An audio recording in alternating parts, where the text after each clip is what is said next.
Welcome, everybody, to another episode of the Roundtable here with Ben. What's going on, man? Just growing, man. Just growing. A lot. Just growing, dude. That's my new thing when you say that now. Yeah, it's just busy, bro. You know, and I hate the word busy. I've been trying to do some reflections on it. I'm like, I don't know if I like the word busy anymore because it's like you can either be busy, doing shit that's not, or busy. Yeah. You know what I mean? Yeah. I mean, you listen to the greats, even Andy Frisella talks about it. It's like when somebody says busy, he's, half the time you're like, are you full of shit? Yeah. Or what? Well, also too, I bet if you some days where they say when I say that, I'm like, if I really looked at my day and broke it down hour by hour, there's probably 30 minutes on TikTok. There was probably 15 minutes on Instagram. Yep. There was some time sitting on the couch, not really doing anything. You know, if I really broke it down, something but I want to be better about if I say I'm busy, I really was boom, boom, boom, boom. You know what I mean? Well, being productive, productively yes. busy, which yes. we both were today. I was going to say, I wouldn't say mine was anywhere near productive because I did absolutely nothing. But you got shit done. I did get a lot done today, so there is that. That's good. Got the gym done, was, met up with my boss to get some more work so I could draw something up for him. Got the windows tinted on the new ride. There you go. Can't complain about that part. But then that turned into a slew of nothing goes right. Sold my other car. So, it's a worthwhile process today. So dude, I was going to say, you said gym. Man, I started going to Vasa up there in Saratoga. It's nice because it's new, huh? Dude, you know how I told you we're going to go back to 4:30, 5 a.m., right? Yeah. So Taylor's doing this with me because she started going to work earlier too. So I was like, all right, we'll be there right at 5. Dude, not even exaggerating, probably 100 cars. At 5 already? 5 in the morning, dude. Okay, so I will say this though. Since school has started, it's a shit show. That early in the morning. EOS? Yes, okay. At that early in the morning. Since mid-August, all summer, it was maybe 30 people when I would go. I remember we would go. Yeah, it was about maybe 10, 15 more than when we were going. On a bad day, 50 maybe. You're like, whoa, what's going on? There was a handful of weeks where I walk in and every bench is taken. Almost all, I'm like, what the hell is going on? This is bullshit. There's something in the water up there. I get up this effing early for a reason. I know. That's what my plan was. I was like, look, we'll get there early enough for people. You should go about 4:35. Dude, no joke. The parking lot looked when you drive past the one on Redwood Road, right down the street from here, and it's just packed. That one's a nightmare. It looked like that at 5 in the morning. Not even exaggerating. And I was like, holy smokes. There's something in the water up here. 1, that many people dedicated to wake up that early. 2, people are jacked up there.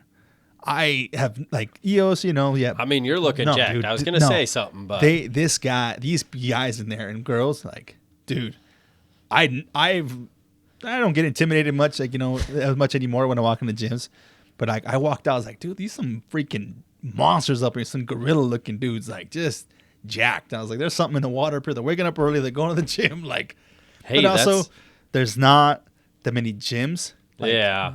Relatively inexpensive, those two big competitors. And so it makes sense, but I'm like, that's crazy. Yeah. I was shocked. Taylor was like, I'm going to have to find another gym. And I'm like, why? Because she's got to be out. She's got 30 to 40 minutes tops so she can go to work. So she's going to find something like a rack or a smaller gym that you have to pay a little more, but it allows her to kind of just go in, get it done, and then leave where... you guys had before where it was there was one person if you were lucky. Right. And then now, I'm used to it. EOS, we would go some days and, you're in there for an hour. You got to be in and out too. You go there for that reason. You need to get in and get out. And there are some days that some machines are taken, but you have put enough experience in that you're like, I can move to this, do this. And you kind of figure it out. So or improvise, do something different. I was really surprised because my buddy that I talked to quite a bit, he lives right next to the Sandy EOS. This is totally not a subject today. But anyways, we'll get into the subject. He lives next to the Sandy EOS, but he's like, it's almost more beneficial for me to drive to South Jordan. He likes that Sandy's empty, but he likes that South Jordan has more of an environment, if that makes sense. Yeah. Because that's one thing, like, I've thought so many times, I'm like, man, I would love to have just, like, a warehouse, my own gym facility. But I'm like, to a degree, I would miss the culture. Mm-hmm. When people are lazy as freaking shit and put weights on top of another weight instead of literally picking it up. Anyways, that's my rant for today. No, I agree. And I told Taylor that. She's like, are you going to switch? I'm like, no, I think I'm good. Like, I think with my schedule and that time, I can spend an hour and a half to figure things out. And I was like, and plus I like that. She's like, really? I'm like, I like being around the dudes that are jacked and the girls. And then I, start building friendships, or I was going to say, I'll ask questions, or I'll look at this guy doing this. I'm like, I don't know. It just motivates me. Yeah. I motivation, but it helps me. You learn. Yeah. Like it's a standard that they're setting that I can follow, because you show up and you're like, oh, this guy's getting it. And I'll build these like little stories in my head, like, oh, he thinks he can lift more than me. All right, boom. Or he'll do more reps, or the guy next to you is doing bench, and I'm like, I'll go one more than him. You know what I mean? Kind of silly shit like that. My fucking wife, man. So I don't know, things like that. But I just thought I'd throw it in and do that. I was going to tell you, I was going to text you that morning, and I was like, oh, I'll just wait till I see him on the weekend. And I mean, I'd have been awake. It's crazy, bro. So. I was like, this is insane, man. I was like, 5 a.m., 100 cars, like that. I mean, I'm excited, but yeah, it's kind of a trip. That is crazy. It's kind of a trip. So that is crazy. But no, I mean, I agree. I love the overall culture between watching people, learning from people, and just, I mean, I'm a people watcher in general. So like just seeing the crowd, seeing people interact with either themselves or like, and I love to see it when you can see like the guy or the girl is just kind of grooving and dancing and just kind of getting it. Just having fun. Because you're like, shit, there's not a care in the world. Like, not one.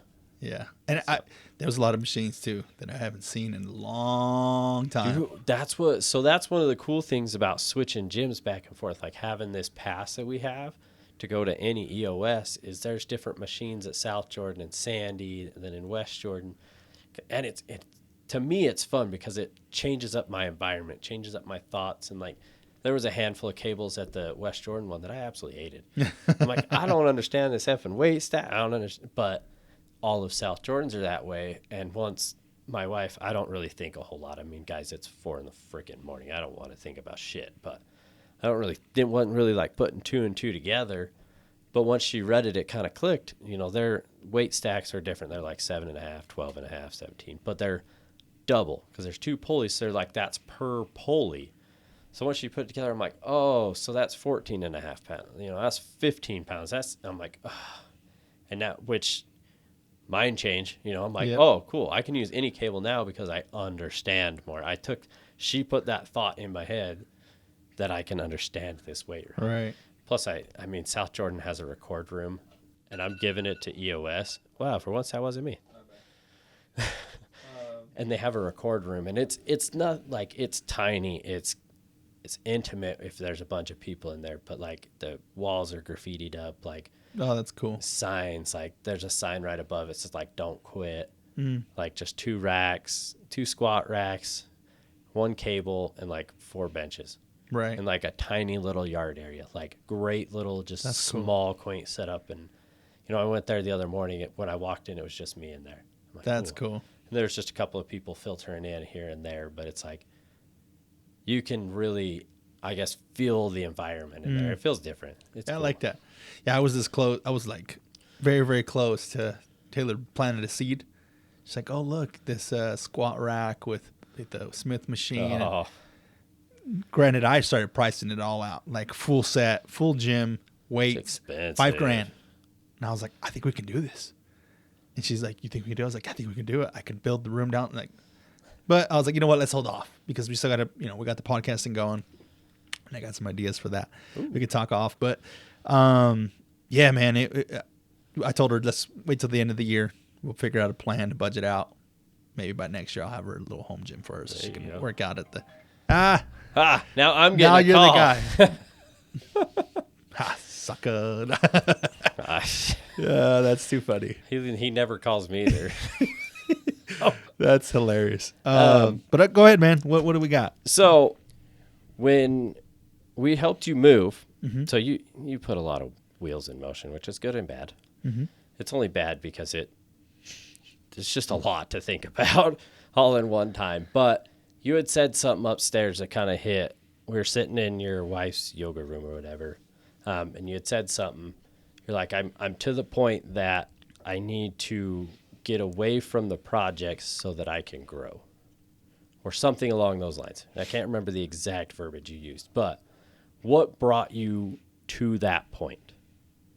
Like what was, give me some of the steps that transpired you to be like, look, babe, we need to figure out how to pull away from this so that we can grow this.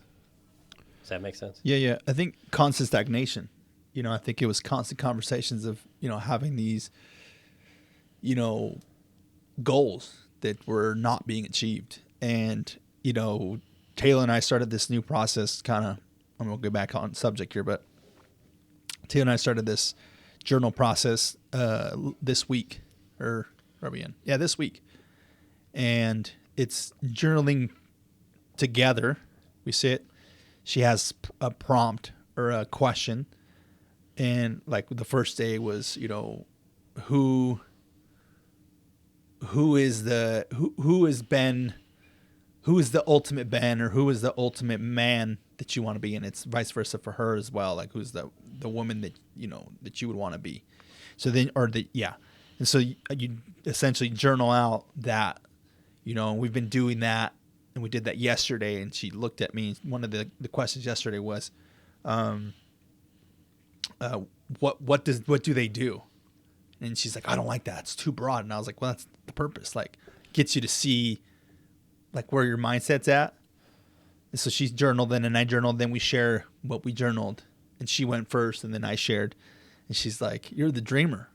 And I'm like, and I smiled and laughed, and I was like, why do you say that? She's like, because like all the stuff that you're saying, like is stuff that like we can't do right today. I'm like, well, we can if we would have like done the work, but she's like, I know, but like the stuff that I wrote, like I can all do right now. If I walked away from this couch and went upstairs, I could fulfill all the things that I wrote. Yours are like, I was talking about, traveling to multiple countries with my wife, and just like being in the moment, like, like what does Ben love? Ben loves to, and I was like, I want to, be able to go to hospitals, and give gifts to kids that are in need, and those families of special need kids. And, I'm watching my wife and my daughter play on the beaches of sands that are exotic, and all these different things, watching my wife get into a private jet. And she's like, you're a dreamer. And I'm like, I think that way. Like I can see it, I can feel it. And so we're so much alike that way. And it's hard because you write big checks, and so you got to cash them. Yeah. And so, that brings it back to the point. So what got us to that point is I wrote a lot of checks, and I need to be able to cash them. And a lot of that came back to, you can use it as excuses, right? I had a lot of projects, a lot of things that we were working on around the house that I used as excuses on why we weren't moving forward. And so in order for me to eliminate all the excuses around, now if we just don't do what we need to do, that's on me. There's nothing else outside of what, and it could have always been that. I could have used those things as a motivation, or as a propeller to propel me forward, but I didn't. And honestly, it was taking up a lot of mental capacity to like even progress in little things in my life. And, we just started to get into the point where it was like, okay, it was really like a genuine conversation. Like, what do you want? Like, what is it that you want in like for us to be able to do? And she was like, well, I want new blinds. I want, new flooring. I want all these different things. And when I started like running it, kind of the scenarios in my head, and I was like, okay, realistically, I'm going to have to outsource half of these projects because it's not something that I feel comfortable with doing, that it's going to like look good, feel good. Not only look good and feel good, but also like the amount of effort that it's going to take me to actually figure it out. That's energy that I can put towards something else that actually move us forward, right? These are, my mentor always says, like, put the good life off for the great, right? Like, don't settle for the good, go for the great. Yeah. And you do that by, putting some things to the side. And I don't like to say sacrifice, but you prioritize these other things that are more important to get you to that space. I'm going to cut you off for a second. I think sacrifice is a good point because you do. Ultimately, I mean, even just getting your house ready to sell, you had to sacrifice time and mental and energy away from business, work, progress, all of it to get projects done. But is it a sacrifice or a trade-off? And in hand, it's both. Because, I mean, in reality, you are sacrificing because you're sacrificing that time, like from your wife, let's say. You're sacrificing that time. But you're also looking to trade that time for better times. Because, I mean, that's just the way I've looked at it. And, I mean, it makes sense both ways. Like you said, it's a trade-off because ultimately it is. You're trading, I mean, it's like anything else. You're going to trade money for a good. You're not sacrificing that money. So some of it is you're sacrificing time. Some of it is you are trading the good for the great, like your mentor says. I mean, that's a great way to put it. Right. So, yeah, it was really that, man. It really was those conversations. It was constant conversations, constant communication to understand where we were. And I think they're difficult. They're difficult conversations to have because once you actually start being, it's like, I'm sure you guys had this experience when you started your budget, like in the very beginning. That can almost guarantee you, what in the hell's going on, dude? Why do I have all these freaking alarms? There's no alarm at this time. Oh, I guess there's 6 p.m. That's weird. Sorry about that again. I guarantee you, if you looked back at the moment that you and your wife started the actual budget, started looking at what you were spending, I'm pretty sure that was a hard pill to swallow. And I'm pretty sure you guys were either pissed off or sad. Because I remember when Taylor and I looked at it, we were pissed off that we were spending so much money on stupid stuff. Yeah. And it was a hard pill to swallow. But guess what? That was the only way that we could have got our finances under control, was to actually look at it and be aware and confront it. I actually have a really good story with that. So we'll circle back, guys. But to that point, talking about budget and money, you know, when this is real easy, the no man talk about time, you know, COVID. So if everybody sits back and remembers so my wife and I filed our taxes. We had just filed our taxes the week before everything shut down. So they were talking about, oh, it's a new virus, all this shit, right? Well, we filed our taxes. We're driving home because at that time we just had my mom help me. We were coming back from Aurora, and I was like, look, I just want to explore this year. I just want to spend as much time camping with our family, you know, doing fun things. So I know the credit card's high because, I mean, it was sitting, because we built her business and different things. So it was it was sitting $4,000 or $5,000, right? And, you know, and she's like, okay, yeah, that sounds like a good idea. And then maybe a couple hours later or something, she's like, you know what? I want to pay the credit card off. Mm-hmm. I don't want to do this anymore. And I'm like, and she's like, I want to get away from all the payments we have. I want to just live the simple life, in a way, is what she was essentially saying. She's like, I don't want to worry about all this. To me, I'm the guy that never does it. I don't worry about the budgets. I don't worry about the money. I just make the money and move on, right? It's always been me. I've never been great with managing money, per se. I've gotten a lot better at it. But so there was about 2 days that I was pissed. Day one, I was super mad. So I'm like, that goes against everything we just talked about. And I'm like, this freaking sucks. Like, lo and behold, day or two later, after thinking about it, 2 days later, I'm like, you know, the idea sounds fucking amazing. To not have payments, to not have to worry about anything, to take the stress away from her. You know, instead of thinking, well, we've got this payment, that payment, that payment, that payment, that payment comes out on this day, that day, that day, that day, that. I mean, you know, never everything comes out on one day. And so I went to her and I'm like, all right, I'm on board. I get it. I can visualize it now. I can see it more. The dreams are a lot better. Lo and behold, not only did we pay off it was like $20,000 or something, $22,000 in debt. You know, paid off my truck, paid off my eyes, paid off our credit card that was outstanding. Like I love when you say eyes. Yeah, paid off my eyes. I got LASIK. Paying off my eyes is just the easiest way to explain it. Love it. You know, and paid off paid off our trailer. Like, we paid off everything. So all we owed on was our house, which was great. everybody, yes, we got the friggin' Biden bucks and all that shit, but by the time that all rolled in, it literally sat in my bank account. If they would have come to me and said, I want my money back because it was a dumb idea, I'd have given them their money back. I don't really care. That money didn't help or hurt me in any way, to put it that way. And then not only that, we had a goal after we did all that. And guys, let me tell you, when I tell people, yeah, I spent $40,000 on plastic surgery for my wife, they're like, well, how much do you pay a month? I don't pay a fucking thing. Yeah. I paid every single one of my every single one of her surgeries, we paid them all in cash up front. The first one, I swiped my credit card. Yeah, I did. I swiped my credit card for $15,000.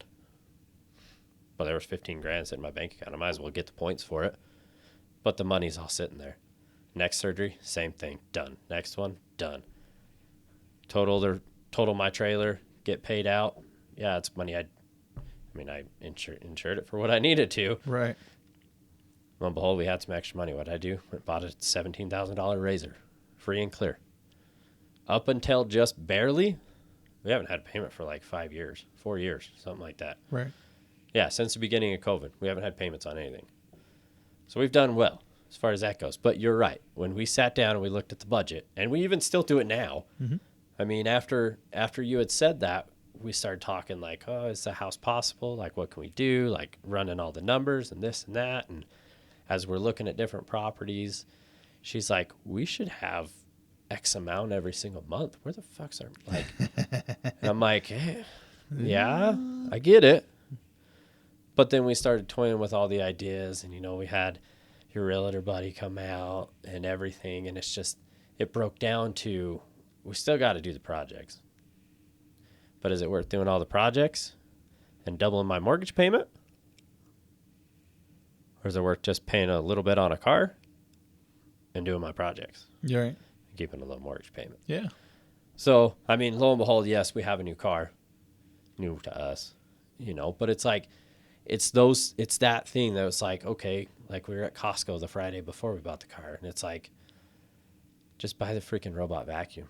I'm like, babe, if that $200-$300 saves your sanity every single day, is it not worth it? Mm-hmm.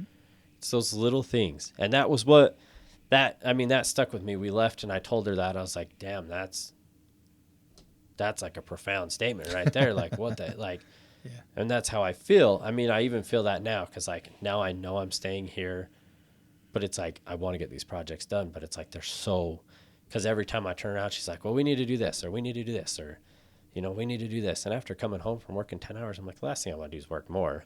But at the same time, it's an excuse, 100% fully admitting I get overwhelmed and I just stop, and it's just straight up an excuse. And I'm like, I just don't want to do it. But I need to get shit done. Yeah, you still got to get stuff done, for sure. But that was the other part that I was working back to when you had this first house and you had these projects and stuff. Did you get to the point that it felt like that? Like, oh, I'm overwhelmed. I mean, I've got this or that. I mean, well, I know you did because your basement sat that way for so long. But like that you end up by the end of the night, you're like, it's 10 o'clock and you're like, well, shit, I did nothing today besides my day-to-day work that I need to do. Yeah, I think I know there was definitely times that, like you said, that basement sat finished for, 7 years, and it wasn't like I finished that basement in less than, a month. Well, obviously the help of Gary and Kevin, but like that could have happened. That could have been done. You know what I mean? If I would have prioritized those things. And to be honest, I think sometimes it goes back to the budget thing. Like, we'd make excuses like, oh, I don't want to spend this money to do that.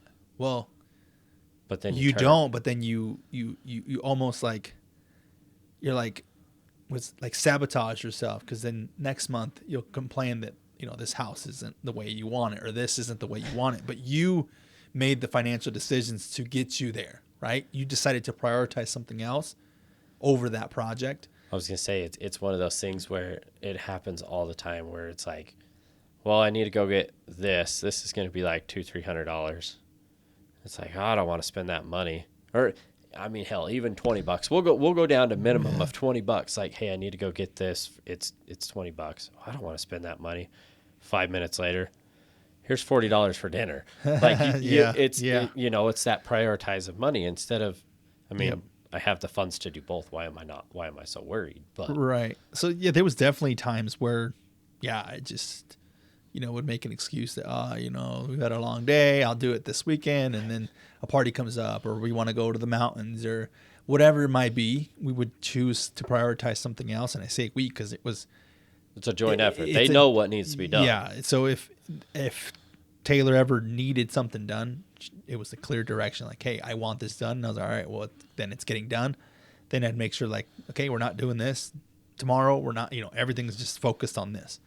And if there was anything that deviated from that, then I was like, okay, you're choosing to not do this, so I don't want to hear it later. And I would use that type of verbiage. And I know it sounds like a jerk, but at the same time, it wasn't like I was being rude. I was just setting the expectation, like, look, we're choosing to move away from this, and the choice is mutual. I will comply with whatever you want, but just know that if you want to go, we're going to go, but this won't get done. And okay. And then we would make the decision, but it's hard. So many times that conversation's come up. It's hard, man. It's not, my God, it's not easy to sit there and want to, face the decisions that have got you to a point. But at the same time, it's like, what other option do you have? What other option do you have to avoid? Like, are you going to avoid it for another 5 years? Like, eventually at some point you have to face where you are at and then try to move forward. And that's when I told you, is like, even if you guys decide not to, you'll feel better because at least you have a game plan to move forward. Yeah. And that was one thing I forgot to mention. I had told Taylor, and I told her, I was like, look, even if we don't, because we were up in the air, right, too. Like, should we move? Can we make this work? Will we get the house? And then when stuff started to fall through the cracks with the houses that she wanted, we're looking like 10 months out to build from the ground up. Again, like, it was like, well, we're going to be into late, Q1, Q2 of next year. So we're going to be kind of having to live with your parents for a little bit. We'll make it work. We'll save the money, whatever. But I was like, just realistically, I was like, if that doesn't work, and if it's just not working, like, we just won't sell the house. The basement will be done. You'll be satisfied. And she's like, yeah, like, it would suck that we don't get to move, but at least we have a plan. And that was one thing that we discussed, like, during one of our walks. I was like, what happened? She's like, why did we do this a long time ago? I was like, well, because we never we talked about it, complained about it, but we never actually figured a plan out. Our plan was to live in the house for no more than 5 years. That's what I told my wife when we moved in. Well, she never forgot. We're 7.5 years later, and she never forgot me saying that. So, like I said, you cash, you write these checks, you got to cash them. So she told me, she's like, well, you told me 5.5 years. And I was like, okay. So when we started talking it through, she's like, why did we do that? And I was like, well, think about it. We didn't have a game plan. We just talked about it. And she's like, oh yeah. So we started talking. I was like, think about the things that we've accomplished in our life. Everything that we've actually accomplished, we've talked through and got a game plan of what we're going to do every single day, every single month, every single year. And then we get to it. I was like, name one thing that we haven't actually made a plan for and not reach. And she was like, oh, you're right. It's like everything that we only just talk about, we don't achieve. And I was like, so if we would have made a game plan, like, look, in 5 years, we're going to move out, but we're going to look for this house. This is how much we're going to save. This is what the projects that we're going to finish so we can move out. In 5 years, it would have been out of the house, but we didn't. We just talked about it. So I told her, I was like, this house, we actually have a plan. 8 years. That's our plan. 8 years, we're out. We're forever home. We'll move into the Toll Brothers home that she wants, 2.something million at this time. Who knows what it'll be in a couple of years, in 8 years. But we have a plan. How much we need to save, how much we're going to pay on the house, what the house will be at that moment, how much, what we'll finish on the house by that time, where our lives will be financially at that time. All these things are planned out. Now, will everything run as smoothly? I don't know. Probably not. No. But at least we have a plan. And if we get to the 8 years, or even 7 years, and we're like, oh, we're not on track, or 5 years. Let's just say 4 years. Keep it easy. Get to 4 years and we're not on track. We can refocus and recalibrate and adjust, and then move back into 4 years after that. But it's just, the plan is what helps, and it's revisiting that plan. And it sucks because it turns into arguments. It turns into you feeling like shit. It feels like your partner feeling like shit. It feels like, you're going against each other. But realistically, it's just you realigning, and it's like it's going through the mud together and figuring stuff out. And then at the end of all that to say, like now that you're on the other side, you know what you need to finish. There's a feel of overwhelming, but there's also a feel of relief, knowing, okay, the main focus is I'm going to do this project. You make a game plan out for it, and then you attack it, and then you move on to the next one, and then the next one, and the next one. And if you guys are like, you know what, in 8 years, 10 years, 5 years, we want to finish all the projects and then readjust and recheck to see if we can move out and into the home, our forever home. Okay, guess what? The market's not going to get worse. It's only going to get better. You know what I mean? And you'll be in a better position because guess what? You made the plan of what you're going to do financially, what you're going to do in your growth process to, whether it be build a business, build her a business, this podcast, all these different things, that all will translate into you putting you in a better position to actually achieve those goals. Consistency. So long rant, but that's really what it is, man. That's just it's a fucking grind, dog. It really is. It's a grind, and it shit's hard, and you throw kids into it. You throw, family members passing or all these life events. Just say life, because that's literally, today, for instance, life did not go one fucking bit as planned. We talked about recording at 1. It's like 5:30 and we've had 12 alarms go off and 2 phone calls. No, just kidding. But life did not go as planned today. Completely out of my control. I had one appointment all day set up. And it went from hell to the end right there. All right. But my goals were to get to Toyota, to get dinner made, and to get the windows tinted. I got all 3 of those done. Success. And to record. We made it all work today. It's a success. It's a win. Even though that first little bit, that construction company, I'm glad I don't know their name. Yeah. But they threw the whole day off, threw the wrench into the process. But as a lot of people say, your plan has to change. You couldn't. My day of stress. I literally showered 20 minutes ago. Well, longer than that now. But, I showered 10 minutes before you got here. Because my day, and that's me getting up at 6:50 this morning to try to get, plans change. But it's how you finish it. I didn't have plans for the rest of the night, but now, the wife's like, when are you getting my damn bathroom done? Well, eventually. But eventually needs to go get some shit done. You get a plan. You get a plan together, and you build a plan together. That's really what it is. It's just you get together, you figure it out, and you grow. You attack shit and feel accomplished at the end of the day. Those little things add up. Yeah, like you said, 100%. It compounds. These small wins compound, and it builds your confidence to get things done. And I'm actually accomplishing something. Now, like we talked about, it can be busy in a non-productive way or just busy. So to you, that's productive. You got the things you set out today to accomplish, and you didn't. You didn't fail. That's one thing at this point. The easiest and most successful parts of the day were picking up my vehicle from the dent shop, because the guy, I'll Utah window tint. If you guys need somebody, Mark is fantastic. Not only does he do a good job, he's a great guy. He felt worse than I did about this whole situation today, and then Carl Malone did fantastic. They got us a good deal on the car, hooked us up with a bunch of extra stuff. It was great. A great process. Dude did fantastic for us. So, those were great parts of the day. And I'm not going to sit and dwell on that fact that I couldn't pick my car up at 10:30. I don't really give a shit. I was just trying to coordinate 100 things. You wanted to be efficient. I was just trying to be efficient, get stuff done, get the car picked up, get the wife to her appointments, get stuff done. It all worked out. It's like it all works out. It always does. And like you said, plans change and you refocus and get them done. But yeah, long-winded, man. But that's really what it is. It was a series of conversations, communication with my wife, and a lot of failures during those 7 years in that house. And, you know, like I said, checks that I wasn't able to cash because, you know, I wasn't doing the work. And, you know, but at some point you got to make that reanalyzation. Like, okay, I'm not doing these things. What do I need to do them? And then we've had conversations like that before, and it just never really turned into anything. And this time it was just different. It was like, look, we gotta, you know, one of the things that I want to say is like, and I say we because it's both of us, and it's dark, but it's just the way I and her think.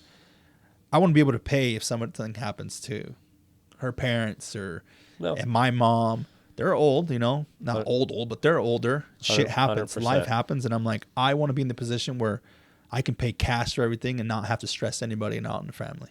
Like, we got it.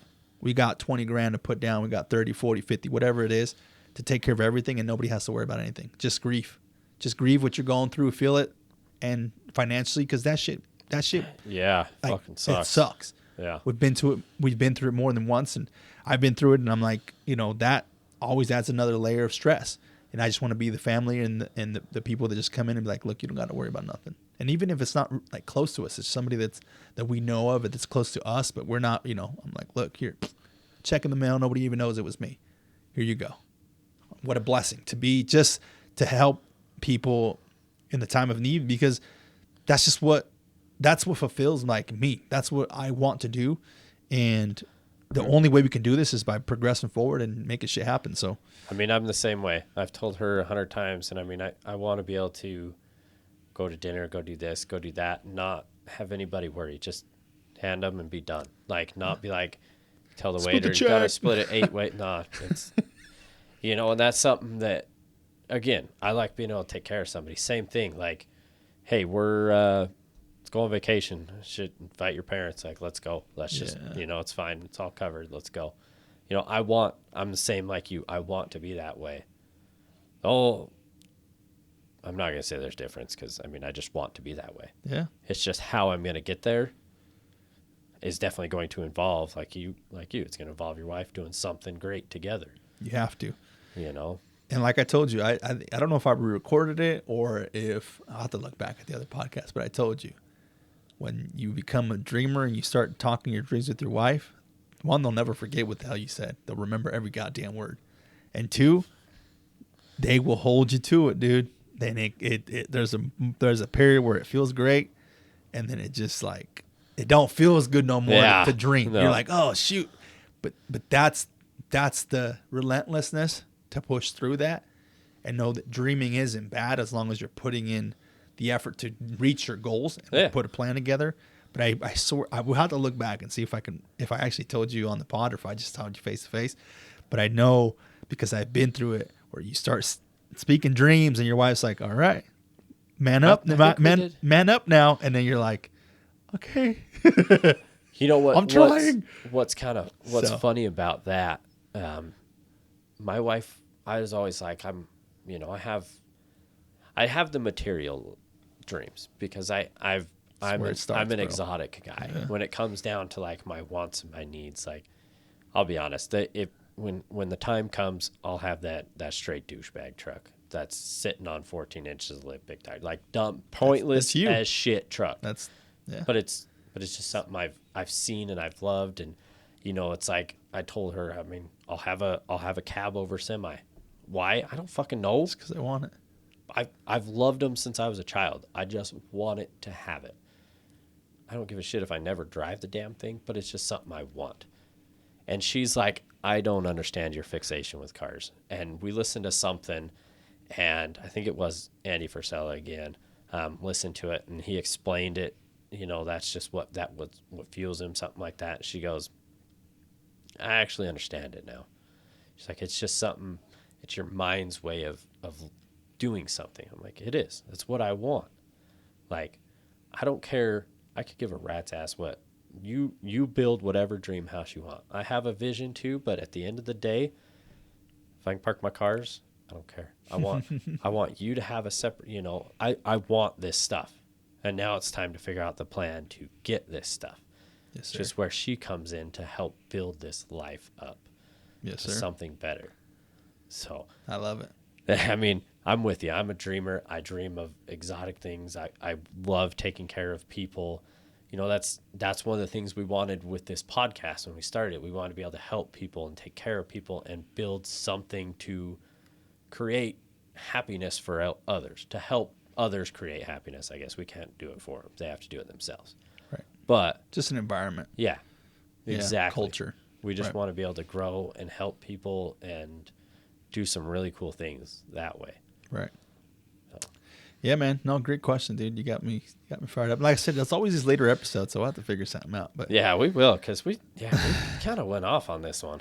It was good, man. It was a good one. But I mean, you've been in meetings all day, so I am pretty fired up. You're ready. You got I'm on my third energy drink. So you got more tomorrow, so you're cruising. Yeah, I mean, we're gonna miss you, but yeah. We understand. I mean, we've got shit. We got Thursday, next week, bro. I was like, next Thursday we're out. We're to Moab. Yeah, we're gonna bring you guys something special next week. So it won't drop for a couple of weeks out, but just know that it's coming. Yes, so. Yes. Finishing up that stuff hopefully tomorrow. Yeah. Finishing up the last piece on my end at least tomorrow. So it'll be great. It'll be excited. Awesome. So I'm excited to get to Moab. The girls are excited. I talked to Camry today about it a little bit, and so she's. Oh man, I got the new car, bringing the Razor. Oh dude, it's gonna be a great time. Great. So I gotta package all this stuff up now. Yeah. There you go. I just thought about that. Yeah, man. Any challenges for him? You're the good at challenges, bro. Man, So we talked about, find your reason why for whatever you do. Ooh. That's a challenge today. Just if you're wanting to change in any fashion, do like Ben was talking with the journal, and just find your reason why you want to change. And I guarantee it better be personal. Mm-hmm. Better not be for anybody but your fucking self. Because it'll never work. Never work. My wife and I talk about this all the time. Yes, I want to be the most attractive man to her. But at the end of the day, this shit's all for fucking me. Yeah. So find your reason why.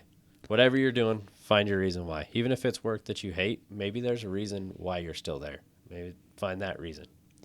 Yeah, I love that. And just know that, too, I've always heard like your why can evolve over time. So your why can start somewhere and then later down change to something that includes more of a we or an us. Or, but yeah, I agree. Like you figure out your why. There's great books on it. Simon Sinek, Find Your Whys out there. There's a ton of different books on finding your why. There's audios and stuff like that. So reach out if you guys need any recommendations. But that's a great point. Yeah, find your why and know why you're doing certain things, because